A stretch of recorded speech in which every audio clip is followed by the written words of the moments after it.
talk about the book 9. I haven't been sharing along the way because I didn't want to do any spoilers because there's lots of those. And I just think that I needed to do more sneak peeks and kind of give you guys a little teaser of what's coming. So we're going to do that today. I'm going to do 2 little sneak peeks. Hello. And we're going to do 2 sneak peeks for 2 different characters. And then next week, I will do a couple more. Hoping in the next couple weeks, I will maybe get to the end. I think I'm about 30K words away from the end. Sometimes it goes longer. Sometimes a character jumps in and says, hey, wait a minute, I have a thing to add. But we'll see. So, all right, I'm going to get started, and I hope y'all all are excited. But this is from chapter 1, right at the beginning, and we'll see what you think. Pardon my reading. I hopefully will do a good job reading it out loud. There was an unmerciful fear that clung to Trisha's mind as she and Winnie escaped into the night. 2 poor girls, dressed in raggedy dresses with only 1 blanket and a few carrots to sustain them. We should have stayed in the barn, Trisha told herself over and over. In her heart, she knew they would be found and punished. She spoke up to her parents, and she had done the unforgivable. The surrounding light faded, and her heart quickened in fear. She looked up and saw a dark cloud passing quickly over the moon. The forest surrounded her. The tall trees without leaves looked like hands reaching through the murky night to grab them. The misting of the cold, brutal rain soaked into her. The shawl was getting heavy from the moisture. Her shoes, falling apart to the point of nearly useless, squished into the mud as she moved forward. A stiff breeze blew, and a cold burrowed further into her bones. She was so terrified, but she also had a strange hope. It was a thrilling feeling, like the shock of the cold mountain stream that zinged through you. She had escaped, even though it wasn't at all how she intended. This hope was for something new, the excitement of the world that was waiting for her. Trisha clung to it as the cold seeped into her bones, and she shuffled her feet along the rough logging road along the mountain ridge.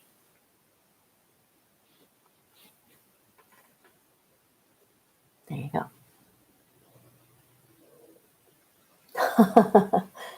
Estelle, don't faint.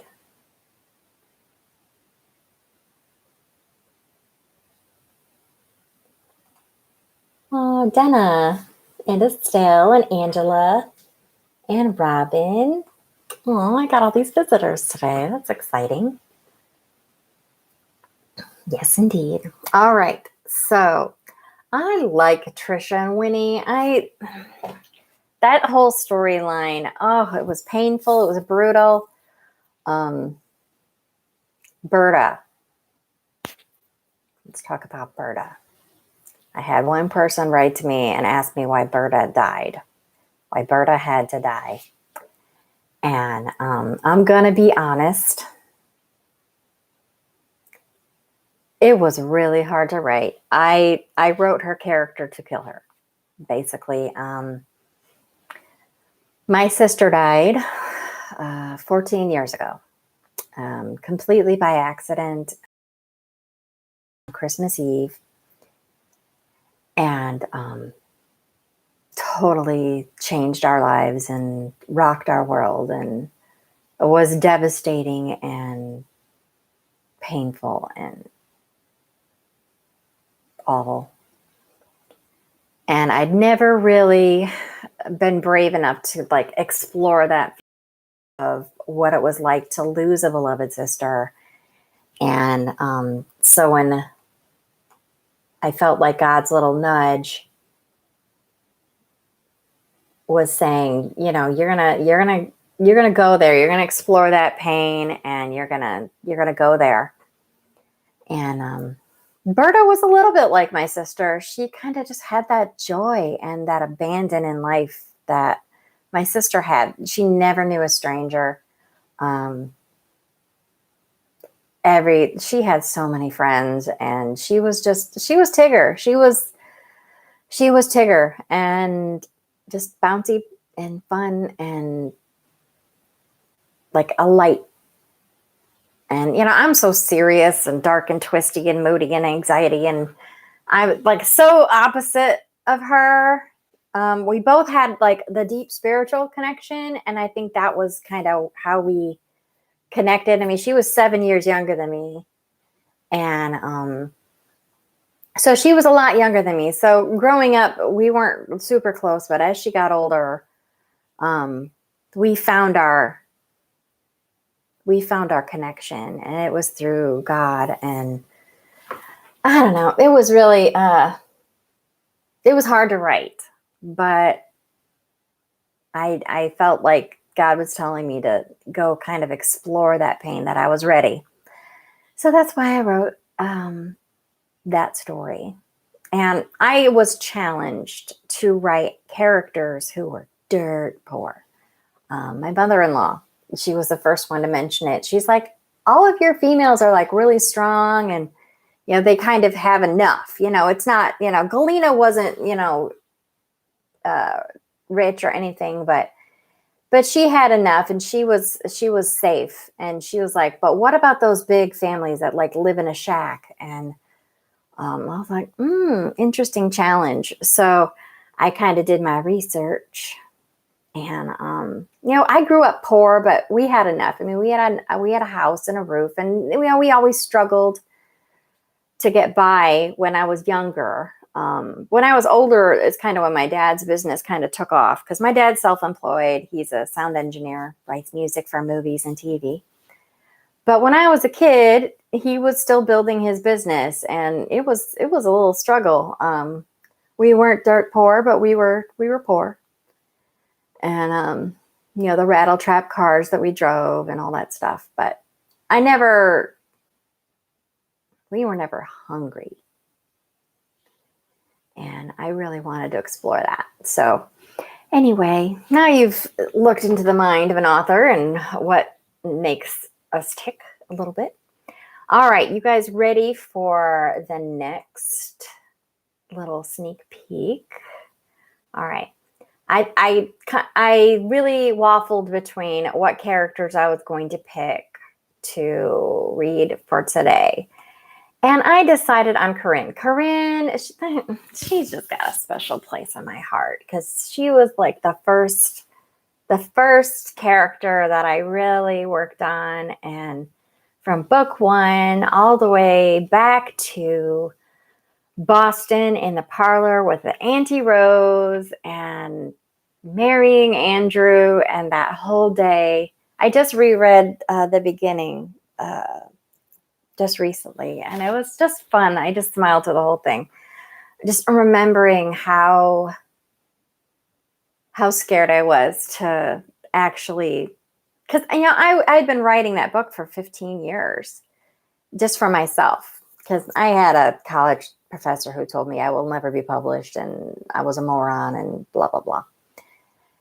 So I just wrote it for me. But then when I really started writing, and I went through the whole thing with the eye of like, okay, I'm going to put this out there into the world, and then redo the whole thing to make sure that it was good. And just that fear of what are people going to think. And I just love Corinne. She's like if a lot in the author world, it's called self-insert, when you insert somebody that is like you. And I think a little bit of my characters are all a little bit like me in some ways, some like weird quirk of mine. But Corinne is really who I want to be.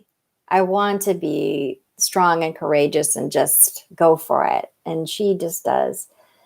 She's not as like self-conscious as I am, and she doesn't have anxiety. She has a temper, though. I've always enjoyed kind of playing with Corinne's temper, because she's a little stubborn.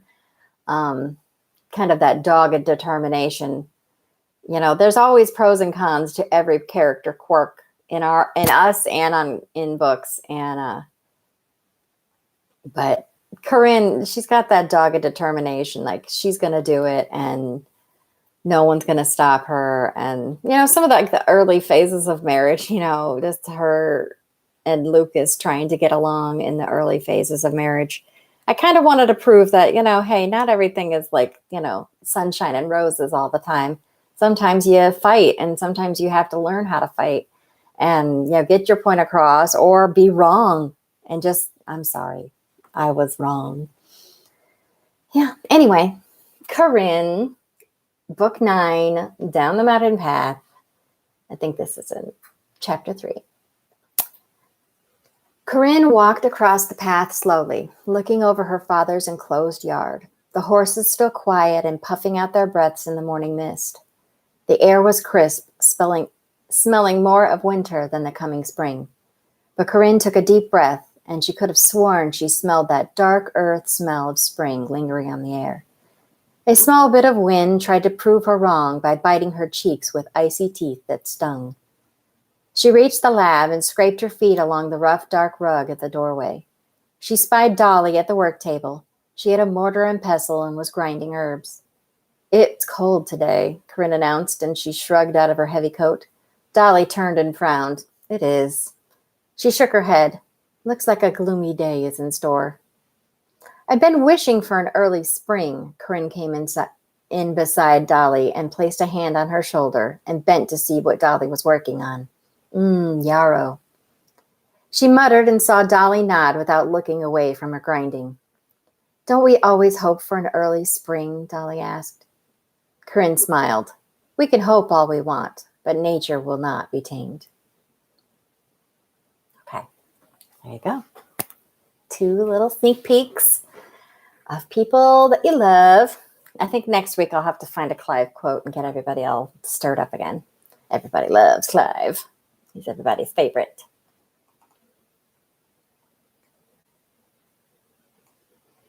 Oh, is book 9 coming out soon? Well, book 9 is coming when I get it done. I thought I'd be done by now. This year has been a very interesting one. Between catching COVID and my dog sick and my hubby sick, and this has taken a lot longer than I wanted it to. I had this hope that somehow I was going to get 2 books done this year. And I don't know. But I'm assuming I'm going to be done with the first draft in the next 2 to 3 weeks based on my word counts of what I'm getting done. I'm trying to go into the writing cave as much as I can with all the sick dog issues that we have. Sometimes it works and sometimes it doesn't. Some days are better than others. But I'm thinking in the next 2-3 weeks that the first draft will be done. And then it's in rewrites, which is my favorite, which goes a whole lot faster. You're not creating something, you're fixing something, which is totally different process. That'll take me a couple weeks. And then off to the editor. I know Estelle's in here somewhere. I saw her peeking. And she's going to go through it with a fine red comb. Red pen. I'm just going to fix it up. And then I will have it up for pre-order. And so it usually takes a couple months once I have the first draft done, just in rewrites, edits, beta readers, and then released into the wild. So yeah, so there you go, Kimberly. And but yeah, that's kind of the process. I'm really excited. Because I'm so close to the end. I really like some of the new characters. I got some side characters that are fun. I mentioned her in book 8, Georgia Dellingford. Her mother was gossiping in the tailoring shop, and I mentioned her name. And so I kind of gave her a little side part, and she kind of gets to annoy Sophia in this book. Yeah, she's not a main character. She's just kind of a little side character, but she's kind of fun. And I have another side character that you all, I think, are going to like. He is very fun and interesting, and he's going to stir up trouble. Not in a bad trouble kind of way, but in a good trouble kind of way. But yeah, I'm having fun with this book. It's a cool story, I think. But, I'm a little biased. So, hey, it's way better than I used to be, because I was always positive by the end of the book. Like, this is terrible. No one's going to read this. Everyone's going to hate it. It's so boring and stupid, and no one's going to like it. And my reviews are going to be terrible. But I guess my inner voice is getting a little better sometimes. Oh, Dana, thank you. But yeah, so I'm excited about this book. I'm looking forward to being done with drafting. Drafting is different than rewrites. Rewrites is the fun part where, I look at the chapter. I'm like, okay, what are their motivations? What's the scene? Is there anything missing? And, that's usually when the cool little bits of dialogue or the cool descriptions or, really digging into the details of the story. And, I clean stuff out too. I just, unnecessary stuff that just, bent her head down. Like, well, how about you just say the word bent? And I don't have to say bent her neck. I can just say bent. I just fixed that myself 10 minutes ago when I was reading through it to do this live. So lots of little things. I mean, there's 1,000 hours of work to do before the book's released. But yeah, this is the job. If anybody ever says, oh, writing is so easy, I'm like, I'll try not to smack you. It's not easy at all.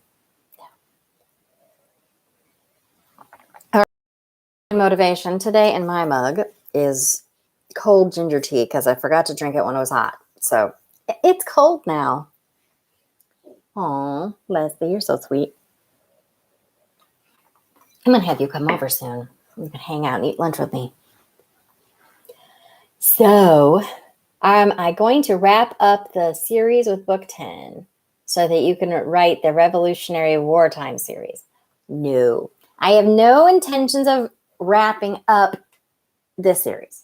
What I do intend to do is I'll probably, because I'm going to finish book 9, and then I have half of Chasing Miss Jameson already written, and that's my post-Civil War historical mystery series, and I'm going to work on that and get that done. I'm actually hoping to get that done before New Year's and either have it before Christmas or right after Christmas released, because it's already at 50K. That was kind of my post-election COVID year therapy book to write, because I was it was a messy year. Yeah, but that was when I stopped watching the news. For my own sanity. I'm a lot happier person not watching any of that crap anymore. Yes. If the news is making you crazy, just stop. Stop watching. Just stop it. Because it's better for you in the long run to just, none of those people care about you. They don't care. They just want to scare you and get clicks. So, I don't need that anymore in my life. I've got books to write and happiness to find, and none of that crap matters, really. Angela, I'm still not watching. Yeah, I catch enough news. I know what's going on, but I don't need that, opinions and junk and yelling and rage. It gives me rage. I don't want rage. I don't need that. It's not good for me. So I hope you like the little reading. Let me know if you want me to keep doing that for my lives. And I can even start doing those in little videos throughout the week and just share a little scene throughout the week. I got a new thingy yesterday. It is a tripod. and it actually can hold my phone and it doesn't bend. I have 3 different tripods that I bought over the years, and they all stink. Once you bend the legs, they never go straight again, and so everything looks crooked, just like a little bit. But that's not straight. It needs to be straight, and it's just crooked, no matter how much you do it. And I hated it, so I don't use it. But this one is straight, and it cannot bend. The little things that give me joy. I actually put in Google the other day, is there actually a tripod that's straight? That's what I typed in with like sarcasm attached. And Google heard my sarcasm and actually gave me a link to this tripod on Amazon. I'm like, obviously, it understood my pain, my sarcasm, and it helped me. Let's see, Meryl Lee. Oh, pretty name. I love reading your books. I just made a major move to the beginning of April, so now don't watch the news either. I'm in Portugal, and I hope I'll be able to get book 9 here. Buying over internet can be a problem. Oh, well, you let me know if you can't get a hold of one, and I'll see what I can do to mail you a book if need be. I mean, it takes me a while to get books here too, and ever since COVID. Even trying to order print books for myself takes a while, but I'll make sure you get one. Or I could even send you an ebook via email, because I can just make an ebook file and send it to you if you can't get one. So let me know, and I'll get one to you somehow. There you go. Angela, I don't know what I'd do without Kindle Unlimited. Oh, I know. I use it constantly. Yeah, all right. I'm going to show you guys my new shirt. It'd be really cool if this shirt was interactive and I could change the graphic, but this is my new shirt. I will back up and you can see book in progress with the little bar. It'd be cool if I could update it and like fill it in as it goes. But yeah, I was like totally nerding out over this shirt when it came across on Facebook. Facebook ads sometimes get me. Aw. Lisbon. All these foreign people. This is cool. But yeah. But holler if you are liking the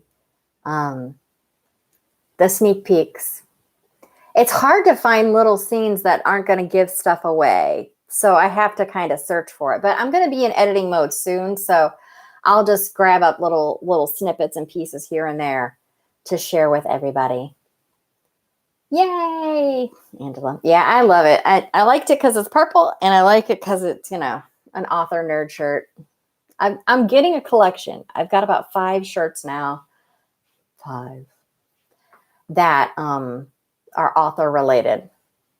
One of them's really big though, and so I just kind of wear it as pajamas. It's not really, I don't leave the house in a tent like that, so it's a little too big. And it kind of looks like I bought it at a garage sale. It's just kind of that kind of cheap shirt, but it's still cute. It's like got a bunch of bookshelves on it. It's cute. I like it. I love the color. Yeah, I think I got it from like t-shirt.com. I mean, it was like $12. Not too bad.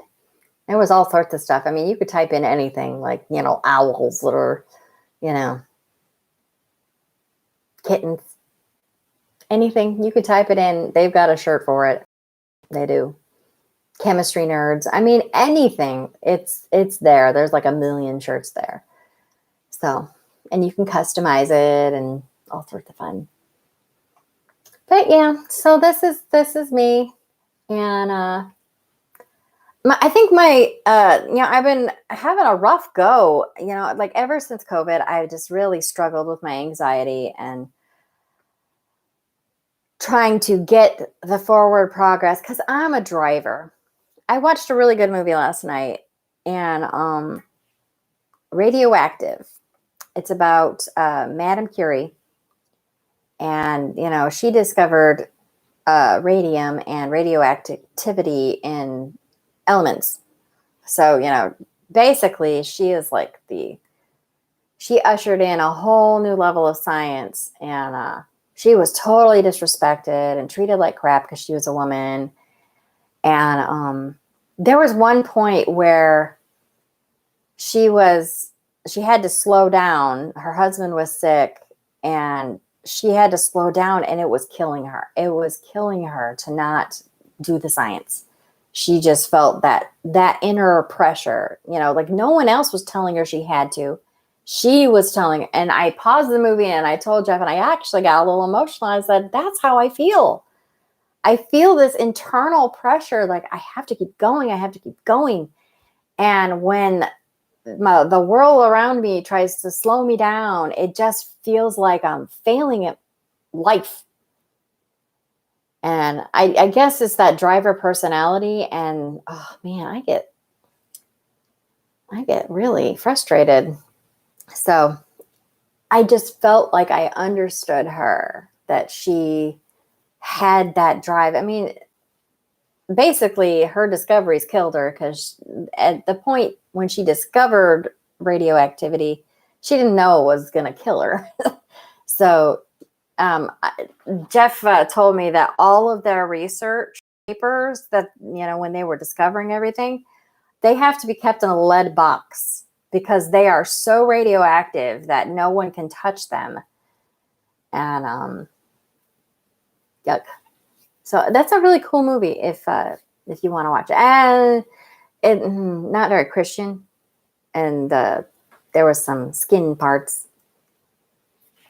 So, but just so you know.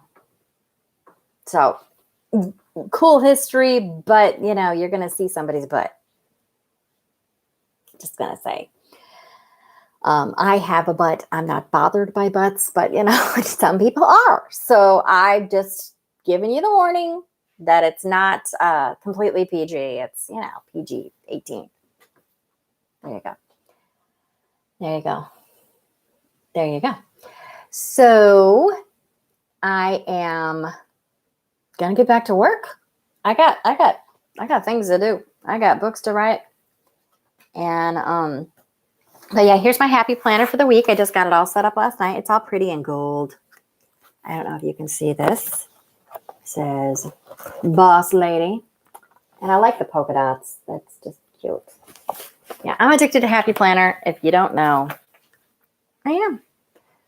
I'm resisting the urge to broadcast my Happy Planner creation mode because I don't need another thing to do. I'm going to focus on just books and doing this. And I'm on TikTok now, so I'm going to be making videos to kind of branch out to a younger audience. And hopefully they'll love my books. And yeah, so there you go. All right. God bless you. Be kind to people. I'm going to keep writing books, and I'm hopefully going to be finished in the next couple weeks and start the train chugging down the tracks. That was hard to say. Train chugging down the tracks towards publication. I'm a dork.